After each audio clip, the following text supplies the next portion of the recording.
এই মুহূর্তে নিউ মার্কেটের সামনে দাঁড়িয়ে আছি, আর সবাই বলছে একটা যুদ্ধ নাকি হেলিকপ্টার করে ল্যান্ড করছে। দেখা যাক যুদ্ধ নিয়ে নিউ মার্কেট কি ভাবছে। আপনার নামটা ভাই?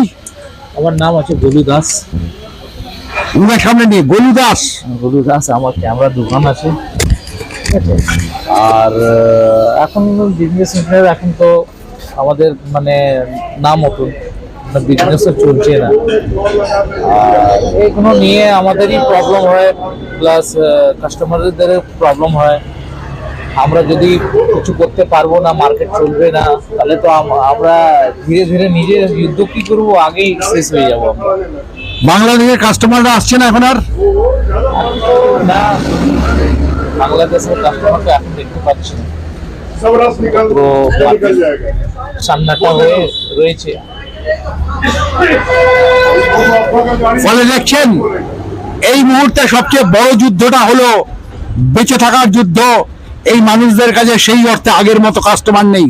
ফলে এই যুদ্ধের সমাধান হোক আগে, পরে নয় সোনপাপড়ির মতো যুদ্ধ নিয়ে ভাবা যাবে, তাই তো?